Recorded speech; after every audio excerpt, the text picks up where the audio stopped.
thank you so much, Carrie. Carrie has just been an amazing support for Westside Psychological Services, and we're very, very grateful for all she does to help us, and the Institute's really has just been a wonderful support, and we really appreciate this opportunity to kind of talk about something that we care a lot about, and you're very grateful that you're all here because you care too, obviously, about supporting friends and loved ones. As we know, the last few years have been particularly challenging for many folks. And so this is something we're seeing in our clinic, just the increased challenges that many people have of all different ages, and many family members wondering, how can I help? And I think this question of, what did I do? I'm already messing up. There we go. This question of how can I help and wanting to help just is right at the heart of the Lord. And I just wanted to have us start with a little just reflection on this scripture of help carry one another's burdens, and in this way you will fulfill the law of Christ. And one of the images I like to hold for myself that helps with this is I try to imagine, I'm kind of a concrete thinker, so I try to imagine, somebody walking along with a great big, bag on their shoulder that they're kind of carrying along, and they're managing, and then the road changes and there's a hill, and they start walking up the hill, and it's a real struggle. So how wonderful if somebody would come along and just walk beside them and put their shoulder under that bag and walk along with them and help carry their burden. And I think there's a couple of things in that image that are important for us. One is that we don't come along and say, I'll take that, that's mine, because many times people, and we'll kind of come to this, sometimes we get confused about, I need to solve their problem, I need to take this burden as my own. It's theirs to carry.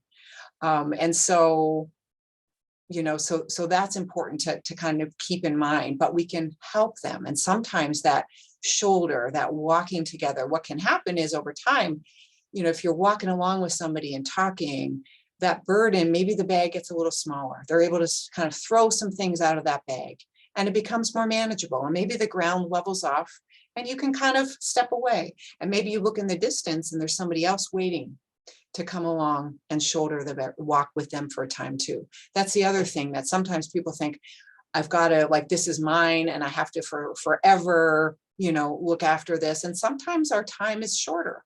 We really need to think about this as a network of support, a community where we have different roles to play in how we support one another.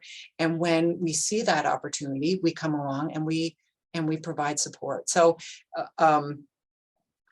we'll kind of come back to some of these ideas, but it's very much just at the heart of the Lord. So as we're walking with those and helping ease their burdens, I think it really blesses the Father's heart. And so grateful that you're all here to try to think this through. And we will certainly, I'm just going to talk about some things that probably you're already aware of, but we're just going to kind of think through them together a little bit. And then we will have a time where we can share and ask questions, and kind of some of you, we're all have different experiences and might be able to offer your own ideas about what's helpful.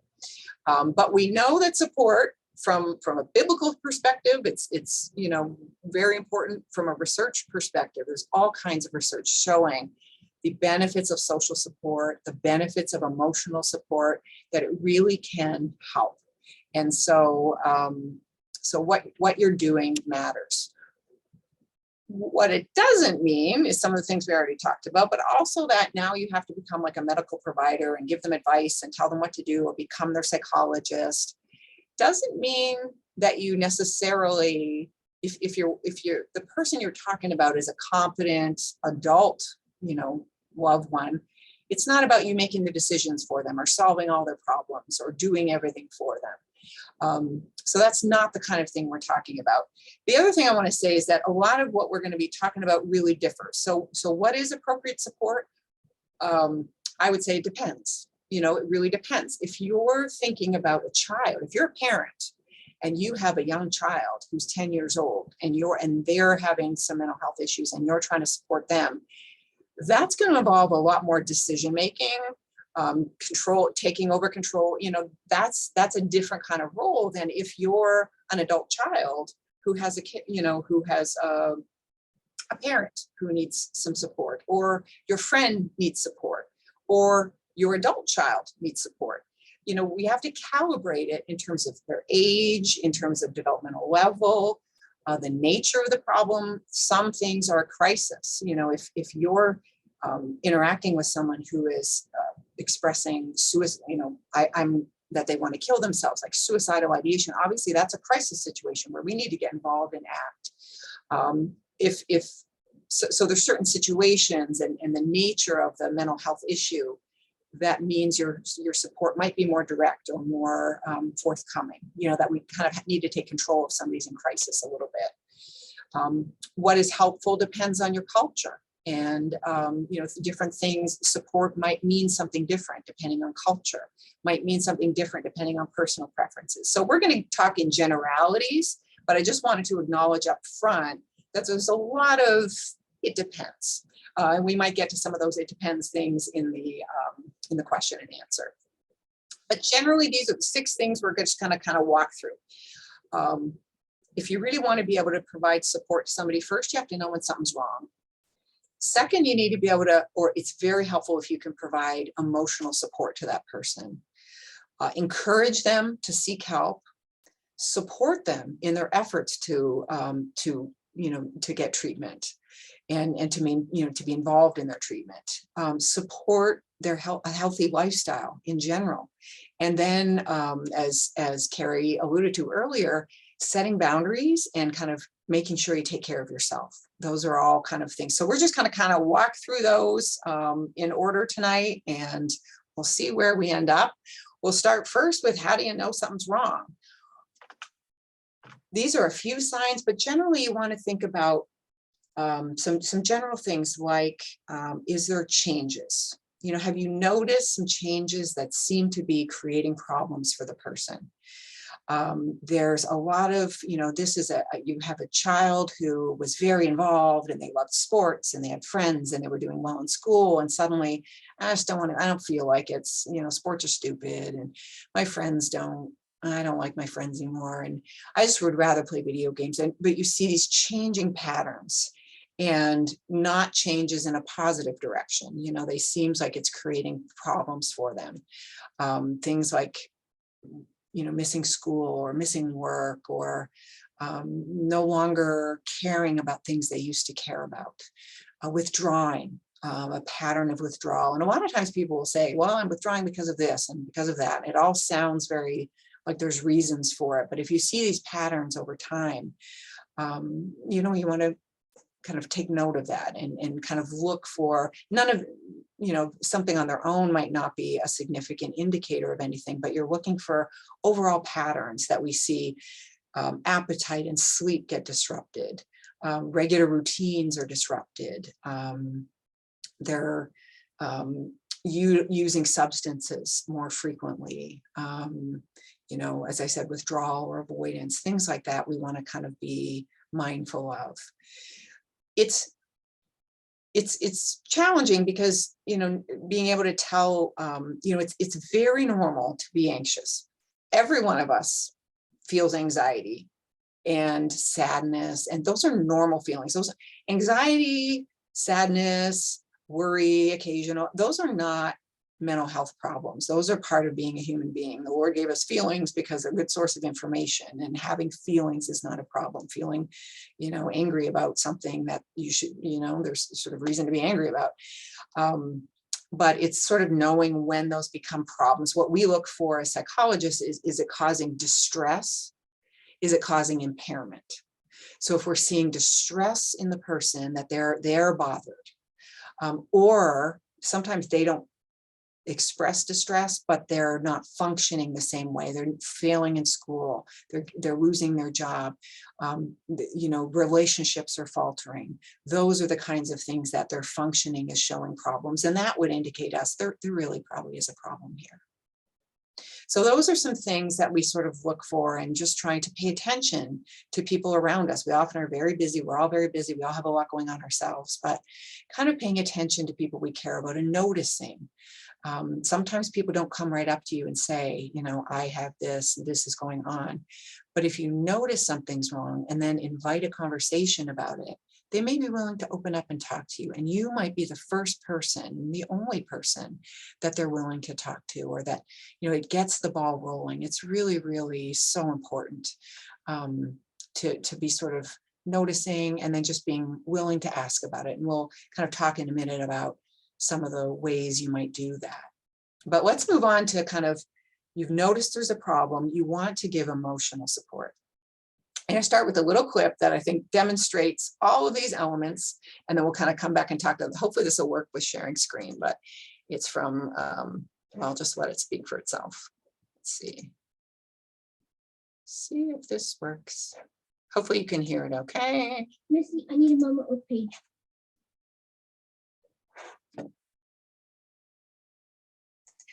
Make it quick. I'm only half beautiful. Can you hear it okay? We can hear it. You can hear it, okay. Or just hear it. Pardon? Should we see it as well or just hear it? You should see it. So you can't see it? We can't see it.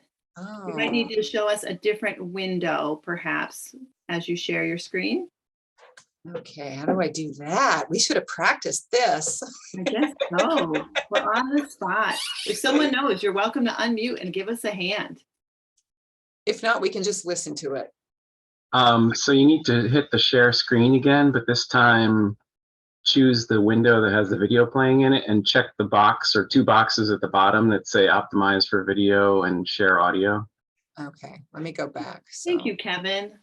Now that you say that, I remember that that's what you do. So it's great to have someone who... Oh, optimize for video? Mm-hmm. And I think there's a second checkbox also. But... Oh, I do. Participants can now see your screen. Can you see that? Yes. Yes. Okay. Thank you. What teamwork. Great I feel very job. supported. Thank you. Okay.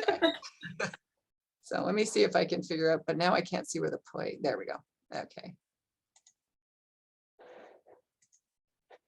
We're looking for anything that might explain what happened. She was smiling.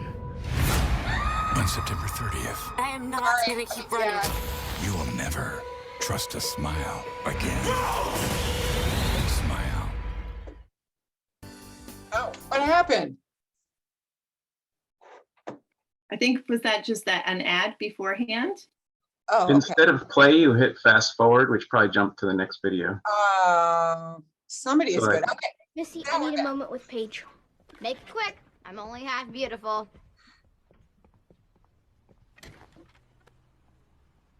Yeah? I'm listening. To what? To you. I'm not saying anything. Well, if you wanted to say anything, I'd be listening. But I don't want to say anything. And I don't want to be listening, but here we are. Are you feeling better yet? You're being weird. Not in the usual way. Guess that's my life now. What do you mean?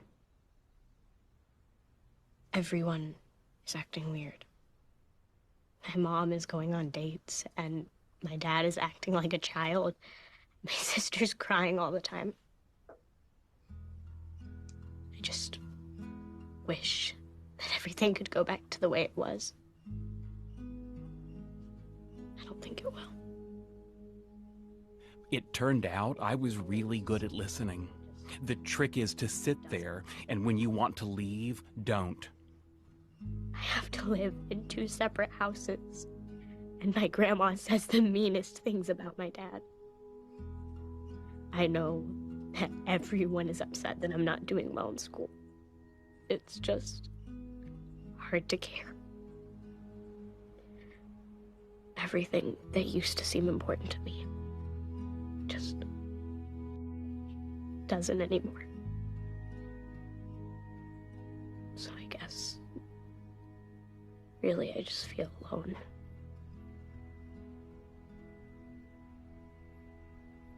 That sounds hard.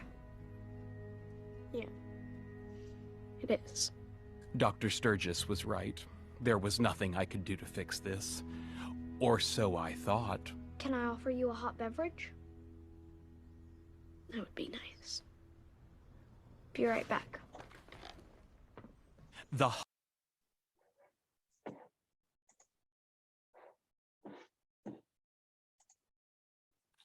Okay, so, yeah, let me see. Are you all there?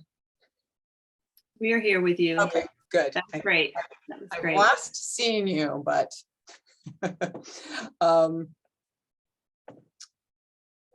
so let me see. If I click this, I'm gonna click this. There we go. Okay. Perfect. Great job. So what Sheldon did was these kind of things, which are basics of providing sort of emotional support. Set aside time with no distraction. So often we try to have conversations with people as we're doing something and we're busy, and people aren't going to open up to us if we're distracted and busy. And worse, they'll feel alienated or unvalidated if we're being distracted by things. So, waiting for a time when you can really be with the person without any kind of distractions is really helpful. Giving them the option to share as much or as little as they want to. He didn't push too much. He kind of just sat there. He did ask an open-ended question, if you know, like, I forget what it was, but something like, tell me about that, or something like that. It can be, or what do you mean? Those kinds of questions that aren't focusing things in a specific direction, but giving the person space to talk about what they need to talk about, what's important to them. That's the kind of thing that's very helpful, and using those open-ended questions is very helpful. Hang on, I'm going to stop sharing for 1 minute and go back.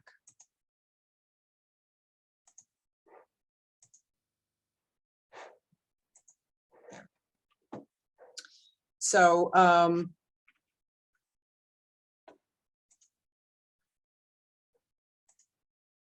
and then he responded. He was listening very carefully, don't stay there even if you feel like you don't want to, and responded in a very supportive, non-judgmental fashion. So what he said was very simple, right? Something like, that sounds hard. Just acknowledging the feelings, recognizing the reality, knowing I may not necessarily be able to fix this, and it's okay. A lot of times people feel pressure, like I got to solve it, I got to fix it. And a lot of the things that people are walking around with can't be easily fixed or solved, and certainly not by you. And so in our haste to want to try to fix it or solve it, we may say things that are less helpful, or make the person feel like trivialized, versus feeling like somebody understood. And sometimes people don't understand how helpful that can be in the moment, to just feel like, people say, how can that possibly help? And how can it possibly help just to listen, and to show that you're listening, and to show that you're hearing? And it is a little mysterious, but maybe if you can think back in your own life at a time when that really just did feel like you're not alone. You're not alone, and what you're feeling is valid, and that can give you just the strength to keep going up that hill, and hope that maybe you'll be able to figure something out. And if you do want to give advice, or you do have some ideas for solving problems, or you do want to, suggest some things, it will go a lot further if the person first feels like you heard me and you understand what my problem is. What we don't want to do is rush too quick to solving problems when the person feels like, you didn't even take the time to really understand what I'm going through in the first place. So your problems, your solutions really aren't all that helpful, and they'll be less likely to be open to, trying some of those things, or to hearing your advice, because they'll just feel like, well, you didn't really listen to understand anyway. So you kind of have to, and you don't know what advice to give if you haven't really understood what the problem is and understood their perspective on it. And so that's one of the most important things to do, is just listen, try to understand, be supportive. Sometimes people feel a lot of shame around what they're struggling with. And so the supportive and non-judgmental response is really important. It goes a long way to showing the person that they don't need to feel shame, that you're accepting what they're saying and you're not judging them. And so they'll be more likely to keep talking to you, and to maybe talk to somebody else. So we want to be kind of do what Sheldon did and, you know, be good listeners and know that if that's all you do, that is a lot, because there are so many people walking around who don't have anybody that's willing to just sit and listen and kind of try to understand what they're going through and communicate. I accept you, you know, with all of what you're going through. And that's very, very powerful. It's one of the most important ingredients actually to healing. So sometimes people wonder, well, what could I say? Like, how do you even kind of start talking? So these are some possible things you might be able to say. Like, I've been worried about you. Can we talk? Or, you know, you haven't seemed like yourself lately. Can I help? Or I can see you're going through something. Do you want to talk about it? Things like that, where you're not calling them out on anything, but you're just letting them know what you've seen and inviting them to open up to you and to see if they will be willing to you know, take you up on it. So those are some possible ways to kind of open up and kind of get things moving. I did want to talk a little bit about some things you might want to try to avoid that maybe are less helpful. And sometimes, you know, certain things like criticizing or blaming people or even raising your voice at them. Sometimes, you know, if people are, you know, I'm a mom and I've been through, you know, your kids are telling you something and you're the mom and you want to go, whoa, or your friend, you know, you might want to kind of do the same thing. Usually what that does is shut people down. And so the more you can regulate your own emotions and really try to just listen first again and try to help them talk about what's going on, that will be very helpful. It's okay. You know, Sheldon in the video clip was fairly quiet, you know, and there was some silence, there were some pauses. Sometimes people need that to be able to work up the courage to speak. And so, you know, talking too much or too rapidly or feeling like you have to fill in all the blanks might not be all that helpful. It's okay to just sort of slow down and kind of be kind of soothing. You want to have a soothing presence that people will feel comfortable being able to open up to. You know, sometimes people don't mean to be sarcastic or like belittle people, but sometimes people aren't comfortable, right? It's like, I don't know what to say. I'm not sure what to do. So I'm just going to kind of make a joke or something like that. I'll try to lighten the mood by saying something sarcastic. That can feel to people like you're demeaning them or belittling them. And so that, although it may be coming from a good place, it might be hard for people to hear. Or, you know, saying sort of patronizing or condescending things. Obviously, you want to try to avoid that. Sometimes, you know, if you say things like, I'm going to stop sharing for a minute and kind of look at these things. So think for a minute about if somebody says things like, again, well-meaning people trying to help might say things like, well, you just need to have more faith, or everything happens for a reason, or don't worry, you know, all things work together for good, or shouldn't feel like that.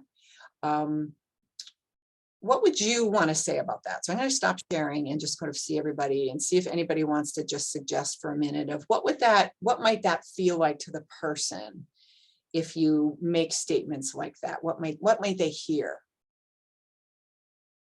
Anybody want to unmute and They may feel like you really don't understand the depth of their pain and that you're trying to minimize it. Yes, absolutely. It can feel minimizing, right? Any other thoughts? They may feel like that their feelings aren't important. Yes. Yeah. Thank you.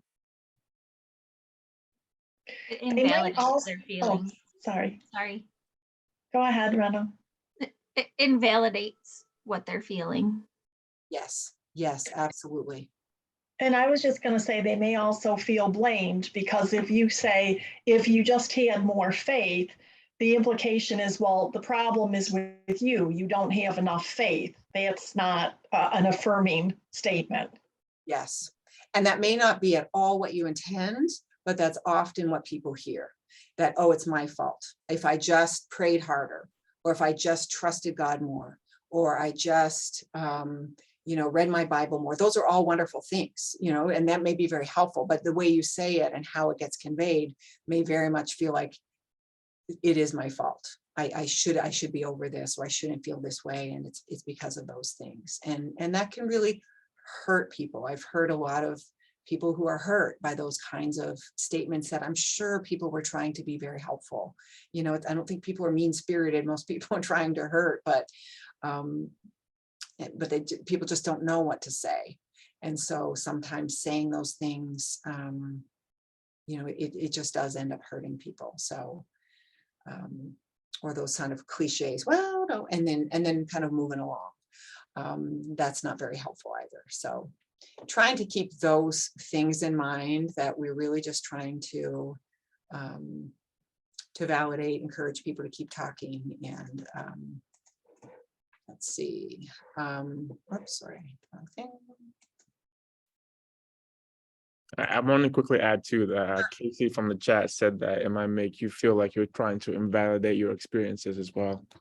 Absolutely. Absolutely. And many times people, and it adds to shame, right? Like, I shouldn't feel this way. It's wrong to feel this way, kind of thing. And so, and that may not be what we intend, but that might. So, jump back here. So, instead, something called the Safe Listeners Promise. This is something that was developed by a Christian trauma kind of group that really works to help train churches in how to be trauma informed, and they came up with this idea of the Safe Listeners Promise. And this is just simple things to remember, but helpful, that I will try, if I want to be a supportive friend, I want to try to listen to understand, not listen to rebut, or listen to give advice, or listen to tell you why you're wrong, or listen to, or to show you, to even have a solution, but just listen to try to understand your perspective and what you've been thinking, what you've been feeling, how you've been behaving, what's going on with you. I just want to understand it. Before we can help, we have to understand. So you have to do the work of trying to understand first. I will keep what you share private. It is not helpful if you then go around telling, well, I have a prayer request for you. So-and-so just told me blah, blah, blah, blah, blah. Obviously, that's very, very damaging to folks. So keeping, honoring that people, that really is such a privilege if somebody confides something in you, and keeping that private and honoring that is really, really important. We've kind of talked about not minimizing people's pain, saying, oh, it'll be fine, you'll bounce back, or oh, don't worry about it. Or saying, well, you think you got it bad.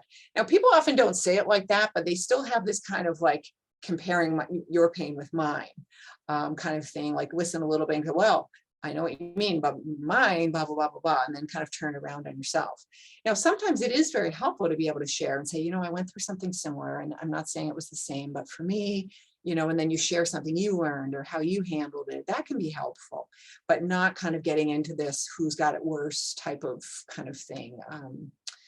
These are all things that come up that you hear. So it's like, I'm just kind of saying it so that, it's not helpful.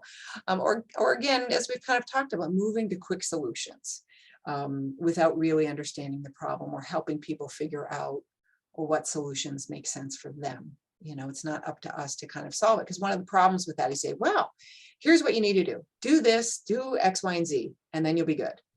And then you kind of move along, and then the person might try that and it doesn't help them. And then they feel like, well, they gave me or they're not able to do it. Sometimes people know what they need to do, but for a lot of different reasons, they're not able to do it. And so then they feel like even more of a failure. Well, and then they feel like, I can't come and tell you again. I can't talk to you again because you already told me what to do and I wasn't able to do it. So now I have to just, keep it to myself and be there available again. It's not a one-shot deal. A lot of times people need more time to kind of talk with you. So that's some listening 101, emotional support. Then it's also very helpful sometimes to be able to encourage people to seek help. Sometimes if it really feels like, sometimes emotional support is really what people need.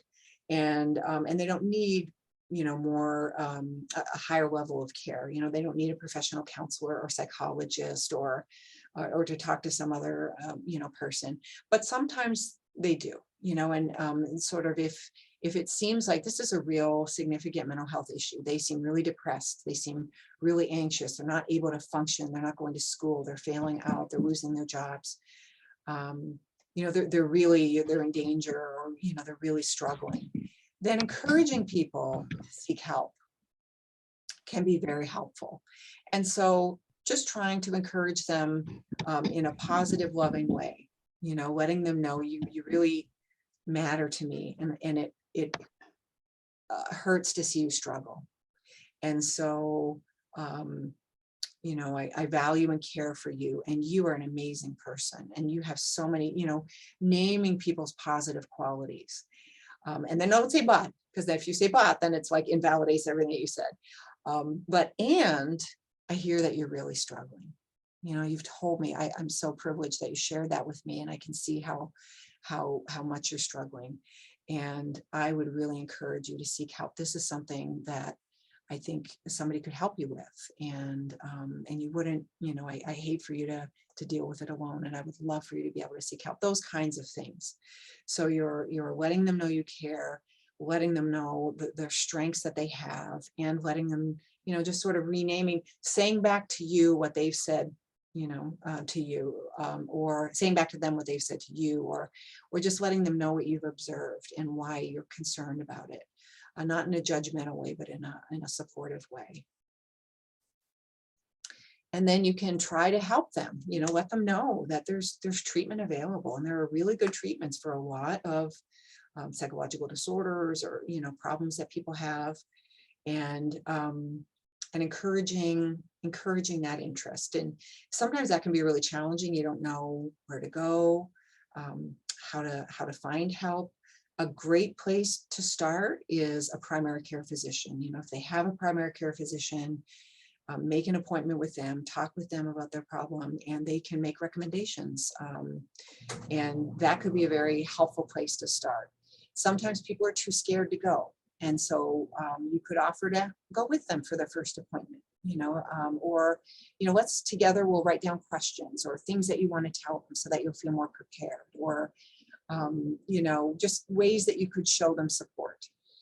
For folks now, one of the great things that has happened in the pandemic is a lot more options of online therapy. And that's, for some people, there's too many barriers to leaving their home, or seeking treatment in person. But there are some online therapies. We do that at Westside. We have online options for people. They can do it right from the comfort of their home. It's less intimidating and scary for some people.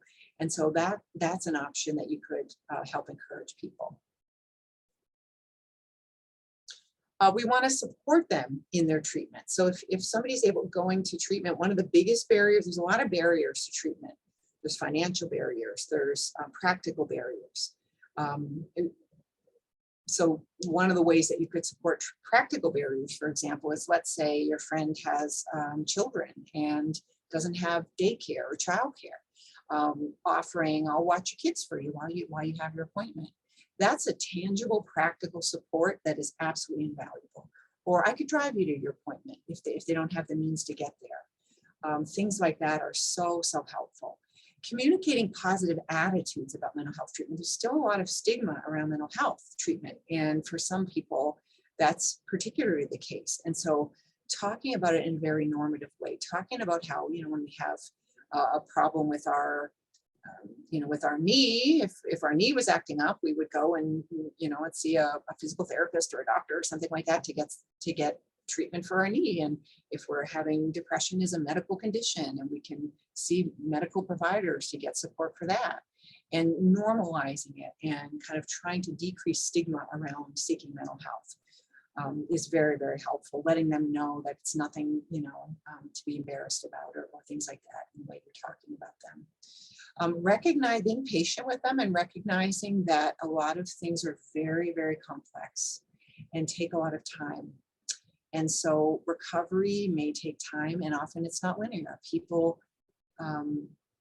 may show some improvements and then relapse, and then improvements and then kind of decline. And it's an up and down thing. And for many people, there can be shame with that, as, I was doing really well, and now I'm depressed again, or I've started, drinking again, or whatever it is.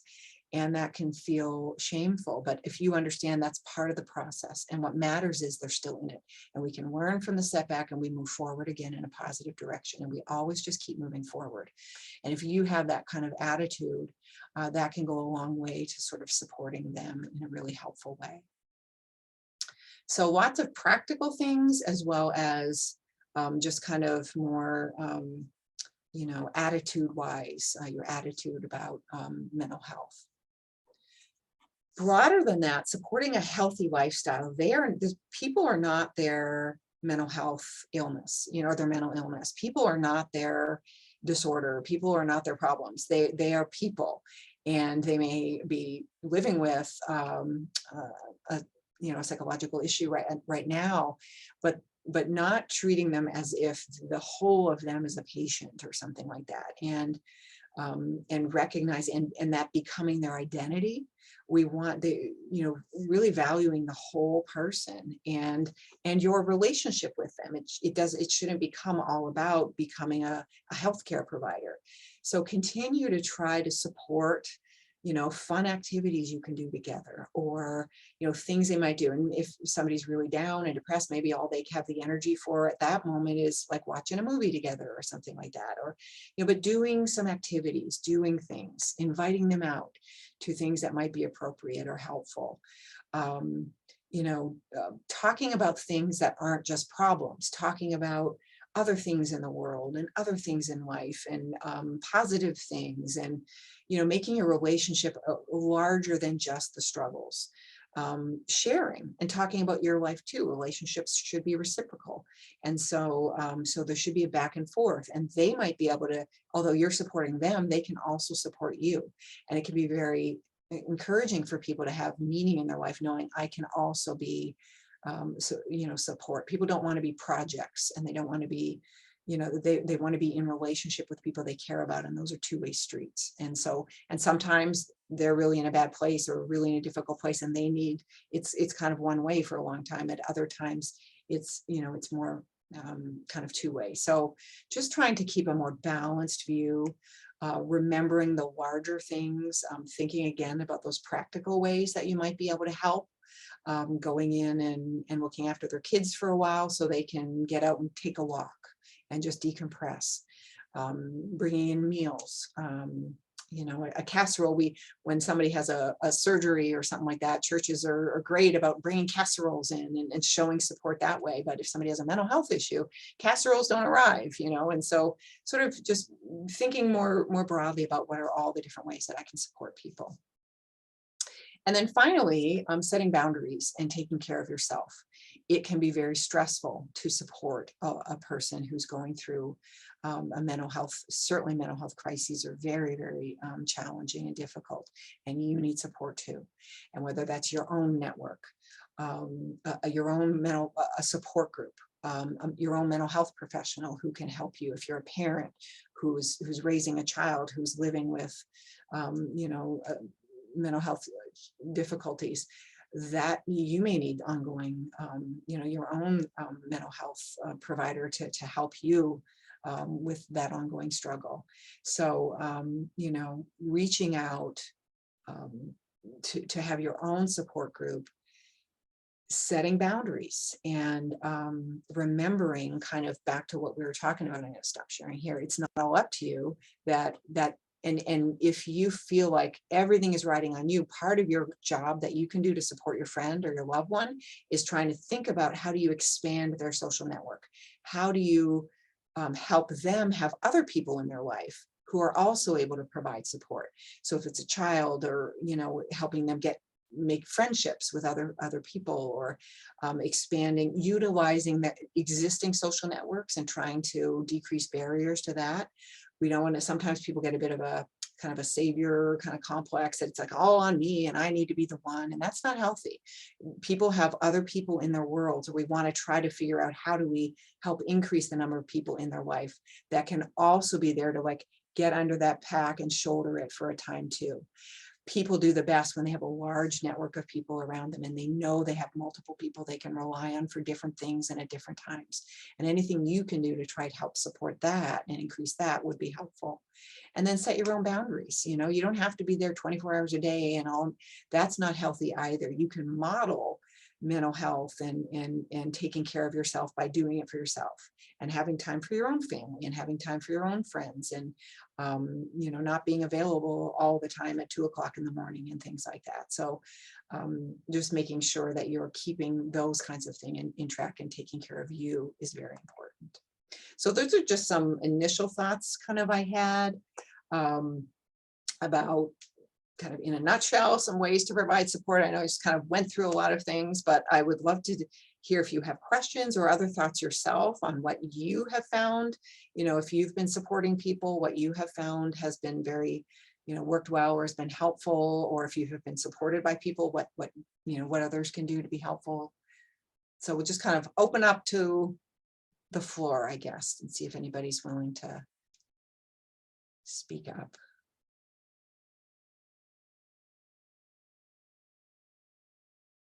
Yeah, please feel free to just unmute and share your question, or thank you, Jennifer, for inviting us to share experiences as well. Who wants to get us started? Who's going to be brave? I think the advice on self-care and limit setting is so important, and that can be so hard because at first it may feel like, oh, I'm being selfish when I should be more focused on this person. But if you don't set the boundaries and practice self-care, then I think we run the risk of not only getting burned out, but then perhaps being resentful of the person or becoming impatient where we maybe snap at them. I'm so sorry, you know, when we don't intend to. So I think that's critical. Excellent points. And that's certainly what we don't want to do, but it's totally natural. If you're burned out and exhausted, it just kind of comes out, right? And so, and that's not helpful. And try to, one of the things that I think is helpful, I think the idea of guilt that you talked about is important because it feels like, why should I be out having fun when I know this person's, you know, struggling or something like that. But keeping in mind that there are, the Lord has a lot of people around that person. And so praying for that person and praying the Lord will bring other people into their lives to help provide support. And if you're in there doing it all, you might be depriving other people of the opportunity to come alongside too, or of that person to say, okay, this one's busy. Maybe I do need to reach out. You're my easy go-to, you're the safe one, but there's somebody else really that could be helpful. And if you're always available, then I'll never work up the courage to go to that one. And that could be actually depriving the person of enlarging their support network. And so, and becoming more, you know, figuring things out on their own and feeling independent. So I think if we try to challenge some of our own thoughts, because you're absolutely right, that's a very common thing. I feel guilty if I'm not all in for them all the time. But we sort of challenge that thoughts and say it actually, you know, I might be actually being more helpful to them by setting those boundaries and letting other people have a chance to. I have a question. How do you go about convincing or advising someone to go back to therapy without it seeming as if you're saying, you know, you need help, but without being judgmental, you know, especially being a parent too, you know, it's, oh, mom, you're always saying this, mom, you're always saying that. But how do you broach the subject? And, you know, I just don't know where to start. It is a really, really hard thing. And if you can have a kind of relationship where they are opening up to you and talking about some of the struggles that they're having or difficulties that they're having, and reflect that back. The more you can do that, like, oh, it sounds really like you're really having a hard time, or you are feeling down, or relationships aren't going so well, or school, you know, I don't know, whatever that is. And it always, if there's any way to get them to say it, and then you reflect it back, it goes a lot longer than you saying it, or it goes a lot farther than you saying it. So if you can, it's quicker to just say it, But sometimes if you can set it up so that you can get them to acknowledge it, I am struggling, or, what was helpful when you were in therapy? It seemed like you were doing better back then, or, it seemed like you were kind of feeling better. Is that true? Did it, why was it helpful? Like, what did you find helpful about that? And, I wonder if that might be helpful again, or, and then you can use kind of their own words to kind of, not against them, but, for them, but, but trying to get them to reflect on those kinds of things without getting defensive, because it's so easy. And if you're a mom, you've already got strikes against you because they're ready to be, it's just much harder. They're ready to kind of say, it's much harder with your own kids. So if there's other people you can sort of also enlist to try to help, not convince them necessarily, but they often will listen to other people instead of you. So that is a struggle that moms and dads have, that parents don't know anything, and they just want to do the opposite of what you say. So I don't know if that's helpful, but do other people have thoughts on that? Oh, a young adult now. Okay, that's even harder. The young adults. I think that's a very good way to go about getting someone to come around and realize, oh, I do need to go back to therapy. They can come to that decision themselves with going over what did therapy do for you, and how you seem to be doing really well with your therapy. What do you think? And they'll come around to the point, wow, I guess I really need to go back to therapy, without you having to say it, I think. And they come out with it, and it's more powerful. Yeah. And if they've said, I don't want to, ask talking about why, without why not? But what makes it hard to go back? Can you talk about that? Because sometimes people feel like they maybe a sense of failure, or I'm going backwards instead of forward, or it's just hard and I don't want to deal with it again, because it's hard work being in therapy. Like we try to help people confront things that they've been avoiding. And so maybe they're just not ready to confront it or to deal with it, or it takes a lot of energy for it. And so just getting them to be able to talk about that and then validate it. It is hard, I know, because it's a lot of work. And then maybe doing sometimes a pros and cons, or, what would it take for you? What point do you think you'd have to get to be able to, at what point would it outweigh it? The difficulty with going back versus the help that you might get. I think the safe listeners promises was really a golden nugget that is really important to go by. Yeah. Because if you have a person's trust, you don't want to destroy that trust. And that's, if you don't do these things, that trust won't be there. It'll be gone. Right. So once you lose it, it's gone. Yeah. Oh, good. I'm glad you found that helpful. And sometimes, again, you might be more direct and say, this is what I'm seeing from my end. I'm saying this because I love you. I'm seeing you without in a judgmental way, like you said, Talia, but this and this and this, and it just seems like you're struggling. And I, as your mom, I don't want you to be in pain, I would love. It's hard. I don't know. You can sort of lay it out, and then sort of I wonder if therapy might be helpful, and I'm wondering if you've ever thought that about, if you ever thought about going back, and what would keep you from doing that, and then kind of not trying to argue their reasons, but try to validate it, and then see if they can kind of think it through for themselves and problem solve it, I guess. Thank you. I noticed there's some stuff in the chat. Yeah, I was just about to bring some of that up. We had a question from Evangeline that said that it can be hard to differentiate sometimes to know whether you are being supportive or are actually enabling someone. Can you address that? That's a great point. And I think sometimes, we can talk about some guidelines, general rules. And then I would also say that if you're dealing with a specific situation, sometimes it really depends. And so that's the kind of thing where sometimes it's helpful just to even, if you're really concerned about having your own session, like even 1 or 2 sessions with somebody, to just kind of say, I'm really struggling with this line between supporting and enabling. And I'm wondering if I'm shifting from supporting to enabling. And I'm wondering if I can just talk it through with you and then get real specific about the case. And then you can kind of tease it apart. Because it is hard. And sometimes there's some overlap, but if generally, because sometimes it goes by what is the person actually capable of. So we have to be thinking about what is the person capable of doing at that moment. And is my behavior enabling them kind of that they're not doing what they're actually capable of doing in this moment because I'm rescuing them, or I'm over functioning, or I'm just not setting limits that I need to set, but you have to be able to gauge on it. Is the person developmentally able to do that? Do they have the cognitive abilities to do what you're asking them to do? Do they have the emotional strength to do it? And that's where it can be a little difficult to kind of tease apart sometimes. But generally, like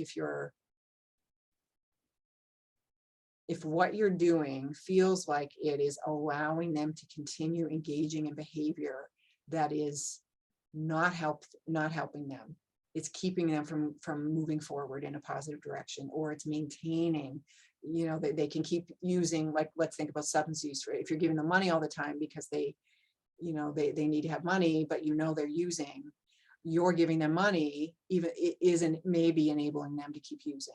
So it's that same kind of thing that we think about. But as I said, sometimes it's hard with kids at different ages. What are you, and people who've been through trauma right at a particular moment in time may be very fragile. And so right now, this is the best they can do. And so to require certain things is not helpful. So that's where just bouncing it off of, if it's sort of tricky and you're not sure, bouncing it off of a mental health professional could be helpful. I love that you're encouraging us that we might need to get some, even if it is just 1 or 2 sessions, so that we can get the support. Thank you for that. Yeah. Jennifer, and for thank you for everyone that has contributed your questions and shared your experience both in the chat and in the conversation. I think we could probably discuss this for another hour or two. The time has gone by so quickly, but Dr. Aube, we really appreciate the guidelines that you have given us. I know I have some very practical things that I can put into practice in my own life now, so I appreciate that. This just makes me appreciate all the more the work of Westside Psychological Services and the therapy that you provide that is affordable and accessible for people that are in the Rochester area, particularly on the West Side. We're so glad for the work that you and the other faculty and students do on behalf of the university to the community. I know you have upcoming therapy groups, right? There's going to be a group for kids and for teens and for parents. So Kenny is going to put a link in the chat to that. Those are beginning in October. So if you have, whether it's an elementary child or a teenager, or you as a parent, or you have a friend or family member, church, a friend that you think would benefit from the groups, they will be meeting right near, adjacent to campus. Westside Psychological Services is in the Chesbrough Center. So it's right across the street from campus, but it is got its own, it's very private. It's a wonderful space. This is our first of 3 Institute talks. So we would love to have you come back with us tomorrow night. Dr. Joel, or tomorrow at lunchtime, actually, if you're on the East Coast. Otherwise, you might be joining us for breakfast. I know we have at least one friend joining us from Alaska, so that might be a little early for Janine, but it might be worth setting the alarm for. We know lots of people are changing their careers, just as Dr. Aube talked about how the pandemic really brought out a lot of mental health issues. It also brought out a lot of career changes. And a lot of us are thinking, gosh, am I doing the thing I want to do? So Dr. Joel Humans is going to be representing the Business Solutions Institute, and is going to be sharing about navigating your next career change. So you might not have thought you had another career change in you, but maybe that's what you need for your mental health. Maybe you need to be in a different setting. So Kenny's also going to put the link to that in the chat if you're not already registered for that tomorrow. And then there are events all week and into the weekend. There are virtual events, as well as we are bringing full homecoming back in person this year. So there are so many things you can get involved in. So Kenny's going to put that link in the chat as well, for both the a session tomorrow with Dr. Joel Humans on navigating your next career change, as well as just what's happening, how you can find out all of the events coming up this weekend. We would love, love, love to see you either at another online event or in person this weekend if you have access to do so. We have both Michelle Blakeman and Sarah Riddell here with us tonight, who have just put a ton of work into putting on an amazing, amazing weekend. And we would just love to see you there. So thank you again for coming. Jennifer, thank you again for being here. Any last parting words you want to share with everyone before we sign off tonight? Nope, just thank you so much for coming and participating, and yeah, for caring about people.